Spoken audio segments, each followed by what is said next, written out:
Hey, C'est la fin. c'est la der.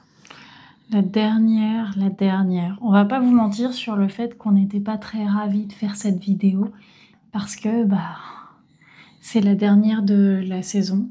Dernière de la saison 9 de Mariés au premier regard et donc dernière vidéo d'analyse des épisodes. Exactement. Voilà. Avant l'année prochaine. Avant Bah oui. l'année prochaine et avant peut-être, on l'espère, qu'on aura l'occasion d'avoir les participants de cette année pour avoir leur retour. Parce que oui, on va revenir, vous inquiétez pas. Je voudrais commencer, et je pense que Laetitia, tu seras d'accord avec moi, sur Non. le fait que non, elle n'est pas d'accord avec moi. Alors je vais dire, je voudrais remercier particulièrement tous les candidats de cette année qui ont eu le courage de s'inscrire à cette expérience, qui ont eu le courage d'aller jusqu'au bout, et donc de subir les critiques, les analyses, même les plus gentilles du monde, de s'exposer comme ça, de donner d'eux à travers cette expérience. Je leur souhaite évidemment tout le bonheur du monde. Moi aussi, je leur souhaite tout le bonheur du monde. T'as dit que t'étais pas Ça d'accord, va, donc maintenant t'assumes. Donc un grand merci à vous tous. Oui, merci beaucoup. Non, je vais pas vous citer parce que j'ai peur d'en oublier. Donc on le mettra en lien dessous, mais vraiment un immense merci à vous tous pour tout ça. Et on rappelle que les analyses se font sur les personnages qui nous sont montrés, les vidéos qui nous sont montrées et qui ne reflètent qu'une toute On recommence. Une toute petite partie de ce que sont ces gens et une toute petite partie de ce qu'ils ont vécu. Donc, Voilà. Soyez indulgents dans vos commentaires. Voilà. C'est bon, t'as dit tout ce que t'avais à dire? Moi, j'ai dit tout ce que je voulais dire. J'ai rien à dire d'autre, il a tout dit. Ah, voilà. On commence? On commence. L'analyse. Dans ce sens-là. L'analyse. C'est dans ce sens-là? C'est ça. On commence par qui? À un moment, on y arrivera. L'analyse. L'analyse. On commence par qui? Par qui on commence? Le dernier bilan qu'il y a eu... Anthony et Laurie. Oui, c'est vrai qu'on les a retrouvés. Ça faisait 2 épisodes qu'on les voyait plus. Ouais, je suis pas très content de les avoir retrouvés comme ça. Tu l'avais dit en plus. Je l'avais dit. Attention à la friend zone. Voilà. Qu'est-ce qui s'est passé? Friend zone. Après, c'est chouette. Ils ont une très très belle relation. Ils ont l'air d'être très complices, de s'être rencontrés, trouvés en tant qu'amis. Mais c'est vrai que du coup, ouais, friend zone total. Et l'amitié, c'est aussi de l'amour, quelque part. Et ils le disent. Je pense qu'ils s'aiment sincèrement et dans la friend zone, quoi. Ouais. Mais voilà, moi, ça faisait partie de mes chouchous. Et donc, voilà, un peu déçu parce que je pense que vraiment, il pourrait y avoir quelque chose. Mais l'amour, ça s'explique pas comme les mathématiques. Et même s'ils avaient des... Mathématiques. Ouais, j'ai vu que tu n'allais pas relever. C'est moi ce soir. Il est tard. On fait cette vidéo après une longue journée de travail. Ouais. Voilà, c'est pas que notre travail, ça. Donc, une longue journée de travail. Donc, ma langue va beaucoup fourcher. Et donc, je disais quoi? Je sais pas. C'est toi le cerveau, c'est ça. Donc, tu disais que c'est un peu dommage parce que il y avait quelque chose. Ils auraient pu... Ouais, voilà. Je pense qu'il y avait vraiment de belles résonances et de belles possibilités. Je dis beaucoup beau, une grosse hypersensibilité chez chacun d'eux. Et l'amitié, ou en tout cas la relation sous cette forme, leur permet d'apaiser pas mal de choses. Et on voit qu'ils ont beaucoup évolué, notamment Laurie, à travers des excuses qu'elle présente à son papa. Ouais. Ce que l'émission lui a permis de réaliser par rapport à son impulsivité parfois et par rapport à ses émotions. Et c'est très chouette. C'est très chouette de découvrir à la fin de cette saison une Laurie un peu transformée, je trouve. Ouais, apaisée. Ouais, complètement apaisée, sereine. Qui a une belle relation avec son père, qui a pris conscience d'à quel point son papa avait été présent pour elle, là où d'autres membres de sa famille ne l'ont pas été. Ouais. Et c'est très chouette, c'est très beau. Donc, au-delà de la relation de couple, MAPR renforce aussi les relations de famille. Ouais, de relations de famille, Les relations relations amicales. individuelles Ouais. à Et soi-même. relations individuelles. Et c'est chouette. Mm. Et je ne peux m'empêcher, mais peut-être que je projette, et certainement, que j'ai l'impression qu'elle a un petit faible. Alors Laurie, s'il te plaît, réponds-moi. Je sais que tu le feras pas, et tu as bien raison. Voilà, un petit goudinage fait. Je serais Estelle, la psychologue, je dirais « Oh là là, je suis déçu hein. !» Ouais. Voilà. Mais profitez. Et eux, ils n'ont pas eu leur bilan d'ailleurs avec Bah Estelle non, et c'est Marie. vrai. Ils n'ont Ouais. pas eu de bilan parce que la relation s'est arrêtée d'un commun accord en décidant tous les deux de poser C'est ça. les alliances. Ouais. Ensuite, si on continue sur comment s'est terminé le dernier épisode avant celui-ci, sur l'histoire entre Laurent Et Marie. et Marie. Laurent et Marie. Et du coup, bah, on a compris pourquoi ça s'était arrêté brutalement. Et en effet, c'est mis en lumière le côté... il y avait une très forte alchimie physique et sexuelle. Et le reste ne collait pas. Non, c'est vraiment comme on l'avait dit, un seul pilier et la bulle circonstancielle de l'amour de vacances presque, j'ai envie de dire. Exactement. Où donc ouais, c'est très beau et très fort, mais dans un Mais- contexte d'amour de vacances, donc de trucs qui durera pas et qui est très... on parle pas de la réalité, on profite juste de l'alchimie qui est là au niveau physique, donc un seul des 4 piliers. Et point. Et quelque part, oui, Marie s'est activée, on l'avait dit un peu dans le précédent aussi, quand on parlait d'eux, c'est sur une anxiété, parce qu'elle a tel besoin de réassurance, et Laurent lui dit quelque part dans le bilan, hein, en Ouais. disant je peux pas rassurer quelqu'un qui se rassure pas lui-même. Et je pense que les choses ont fait que Marie a l'air d'avoir un tel besoin de réassurance que c'est pas avec 500 km d'écart, des situations familiales tellement éloignées l'une de l'autre que ça pouvait matcher. Voilà, c'est là où ça remet encore une fois en question le côté à quel point la production et M6 a misé cette relation juste sur la sexualité pour qu'il y ait un peu de piquant, qu'il y ait un peu de chaleur, qu'il y ait un peu pour faire monter la température en fait. Parce que cette relation était, c'est un peu dommage de dire ça, mais était limite vouée à l'échec dès le départ. Ouais, où elle était faite pour vivre une bulle Ouais, à fesses. voilà. Voilà. Une bulle à fesses. Et ça se voit même quelque part dans leur séparation, c'est-à-dire que ils sont d'un commun accord pour dire que on arrête là, quoi. Ouais.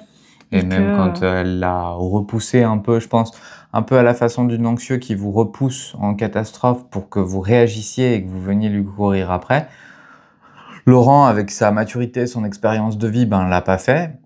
Et peut-être que quelque part, on l'avait dit dans les précédents épisodes, c'était la porte de sortie aussi pour refermer l'expérience saut en parachute de « Allez, je me fais un défi fou ». Et ça s'arrête là. C'est ça. Et eux, alors, en termes de bilan, ils ont eu un bilan par SMS, quoi. C'est vrai, c'est quand même fou. Sur le dernier épisode, et vous pourrez nous dire ce que vous en avez pensé, mais les bilans ont été quand même un peu beaucoup bâclés. Voilà. Ils ont tout misé sur les premiers couples, et puis les derniers, on voit vraiment que c'était juste pour des on-dit, pour faire monter la température, pour aller travailler, titiller sur des zones qui sont pas problématiques, mais qui que la prod va en faire un problème. On a pu le voir aussi, par exemple, si on revient sur la relation Mélanie et Mallory, où ça se termine sur le fait que Mélanie ne ressent pas ce quelque chose pour Mallory et elle se retrouve devant Estelle pour faire un bilan. Ouais, alors juste avant ça, pardon mon amoureuse, je te coupe, mais juste avant ça, on voit Mallory qui discute avec sa sœur. Oui. Donc Mallory qui s'active un peu dans son anxiété parce que, alors dans son anxiété, la situation, on l'a déjà dit plusieurs fois, mais si une situation est anxiogène, c'est normal d'être anxieux. Là, elle se retrouve dans une situation anxiogène parce que elle est mariée avec quelqu'un qui ne lui démontre pas plus qu'une amitié, quoi. Voilà. Donc elle s'active, elle cherche du réconfort quelque part auprès de sa sœur, et sa sœur, évidemment, elle n'est pas neutre dans l'histoire, elle connaît l'histoire de sa sœur, peut-être qu'elle veut la protéger, mais elle active tous les boutons, quoi. Ouais, elle en a rien à foutre de toi, je grossis le trait, hein. Elle pourrait répondre, les caméras, c'est une bonne excuse. Donc, je pense que Mallory, ça l'a fait décoller dans son anxiété. Et ça allait arriver à la confrontation. Et Mélanie, peut-être qui avait besoin de temps, s'est retrouvée au pied du mur et elle arrête, quoi. Et en même temps, encore ce côté de quand ça veut pas, ça veut pas. Et on peut pas forcer quelqu'un à ressentir quelque chose pour une autre personne, malgré toutes les circonstances qui pourraient y permettre. Ouais, l'amour, c'est quand même une drôle d'alchimie, hein, où Oui. il faut parfois beaucoup de choses ou parfois rien pour que ça bascule d'un côté ou d'un autre, quoi. Ouais, complètement. Et là, on le voit bien encore une fois, ça aurait pu être une belle relation, mais il n'y a pas le truc. Et ça se fait pas. Ouais. Et c'est vrai que leur bilan se fait confrontation avec Estelle dans cet appartement qui est pas le lieu des bilans d'habitude. Et on voit encore une fois à quel point ça a été tout a été misé sur la bisexualité, que finalement l'histoire en elle-même, l'histoire de Mallory et de Mélanie, même leur lune de miel, même toutes les choses qui ont été mises en place ont été faites vraiment pour dire on fait quelque chose, quoi. Ouais, c'est vrai. Elles se sont retrouvées dans une ville dans le nord de l'Espagne, je crois, ou je sais plus, où il faisait pas chaud. Déjà, oui. Elles se sont retrouvées à passer leur temps dans l'hôtel, hôtel qui pour le coup par rapport aux autres hôtels des autres participants était pas ouf. Ouais, en termes d'activité, elles ont pas il y a pas eu d'activité à part le fait qu'elles débarquent, comme tu l'as dit sur la précédente vidéo, avec un sac plastique au bord de la plage. Ouais, Picnic Wish, ouais. Tout a été misé sur le côté bisexualité et en fait rien n'a été fait autour du côté rendre l'expérience magique, exactement. Ouais. Ou en tout cas pas dans les mêmes proportions que d'autres candidats. Petit aparté là-dessus, moi je trouve que dans ce dernier épisode, Estelle justement au bilan, je la trouve pas tellement neutre, hein, et on en parlait après avoir vu l'épisode. C'est mon ressenti et dites-moi si vous êtes d'accord ou pas. Je la trouve beaucoup plus dure avec les filles, on en reparlera avec Marina, et là avec Mélanie, qu'elle ne peut l'être avec les garçons. Avec Kane, par exemple, elle était très « Mais Kane, vous avez le droit d'être heureux. » Voilà. Alors que là, Mélanie, elle lui reproche d'avoir rien fait, quoi. De n'avoir rien donné d'elle et de ne pas avoir insisté ou même donné la chance à Mallory de créer ses contacts physiques ou autres. Je la trouve très très dure avec les femmes et plus gentille avec les hommes. Et ça permet d'ailleurs de rebondir sur le bilan Marina et David, qui se conclut par le fait de conserver ce divorce. Les tentatives de retenter hors caméra ou hors... ils étaient à Marrakech, hein, hors Marrakech, de voir si ça pouvait matcher, non pas matché. Et donc, ils en restent là. Et là, Estelle nous fait son c'est là où ça comeback, Estelle et Marie, hein, de recibler sur Marina et sur ses critères, un de ses critères physiques qui était pas de chauve ou pas de crâne rasé, en lui remettant tout dans la gueule et en lui disant qu'elle s'était arrêtée là-dessus. Ça se fait pas, et c'était pas le Père Noël, et si tu tombes amoureux de quelqu'un, il va vieillir, il va changer, bref... Donc il va bien devenir chauve à un moment, il perd ses cheveux. Et en fait, dans ce bilan-là, c'est assez fou de voir comme elles vont faire une leçon de morale, surtout Estelle va faire une leçon de morale à Marina, alors que dans le fond de l'histoire, il n'y a pas ce truc, et ça s'arrête là. En fait, il ne devrait pas y avoir de justification de c'est parce que si, c'est parce que ça. Elle ressent pas ce truc pour David, et après coup, ils se sont rendus compte tous les deux qu'en fait, il y avait une jolie amitié entre eux, mais qu'il n'y avait pas cette alchimie qui donnait envie d'aller plus loin, en tout cas qui... Ouais, je pense qu'on l'avait dit dans leur personnalité. On a deux personnalités un peu passives, et quelque part, Marina a besoin de quelqu'un qui vienne justement créer un peu la dynamique, et David certainement aussi de son côté. Et donc là, si on met deux personnes plus attentistes, ça peut pas fonctionner, c'est plat, quoi. Et ça a donné le « c'est plat ». Et je pense que Marina a sincèrement essayé de dépasser peut-être son critère physique. Et encore une fois, On a le droit d'avoir un critère physique. Et mais tout après, le monde en a. mais oui, clairement. mais après, on a tous vécu cette expérience de peut-être quelqu'un au premier regard qu'on trouve très beau ou au contraire qui nous attire pas. En le connaissant, sa personnalité et l'interaction qu'on va avoir avec lui ou avec elle fait que notre regard va changer sur cette personne. Il y a des gens qu'on trouvait peut-être pas ouf ou qui nous attiraient pas au départ et qui d'un seul coup, parce qu'on les connaît un peu davantage, vont même transformer ou notre regard sur eux va se transformer. Et l'inverse aussi. Quelqu'un qu'on trouvait très beau et en le rencontrant et en discutant avec lui, ben, l'attirance physique, elle change et elle évolue. Et je pense que Marina, elle s'est donné cette chance. Oui, complètement. Et c'est vrai que la prod a encore misé sur le côté c'est elle la méchante dans l'histoire et elle n'a pas fait d'effort, elle n'a rien fait pour passer au-delà de son critère physique et pour vendre, comme tu le disais, en fait, David pour possiblement une prochaine saison. Ça reste à confirmer, mais même dans le bilan, et après peut-être que je projette parce que je veux le voir comme ça, je pense qu'ils veulent David à la prochaine saison. Ouais. Voilà. Donc, fin pour eux de l'histoire, mariés au premier regard en tant que couple. Ensuite, on a eu un partage de cette relation forte qui s'est construite entre Jennifer et Sophie, qui ont tissé un lien très fort et suite à cette émission. Et on les a découverts toutes les deux sur cet épisode où elles partagent des centres d'intérêt communs et on voit que leur relation amicale est vraiment très très forte. Que c'est une belle histoire d'amour amical. Ouais, et on peut le noter. Alors, je sais pas si les saisons d'avant c'était comme ça, ouais. mais cette saison, entre les candidats, il y a vraiment eu une espèce de solidarité. Et je trouve que ça, par exemple, c'est une preuve de leur humanité et de leur sincérité dans la démarche. Il y a une très très belle connexion entre les candidats. On voit qu'ils sont souvent ensemble, ils sont devenus réellement amis pour certains. Et c'est chouette, et c'est cool. Et pour voir que un petit peu comme on le disait, entre Anthony et Laurie, là, entre Jennifer et Sophie, elles ont trouvé de l'amour sous forme d'amitié, quoi. Donc, quelque part, c'est cool. Ouais. C'est cool. Donc, voilà. Mais elles vont pas se marier ensemble. Non. Non. Ça va vite, hein, les analyses. Bah oui, parce et il nous reste les derniers, plus qu'un. Ouais. Malik et Clémence. Ah bah oui.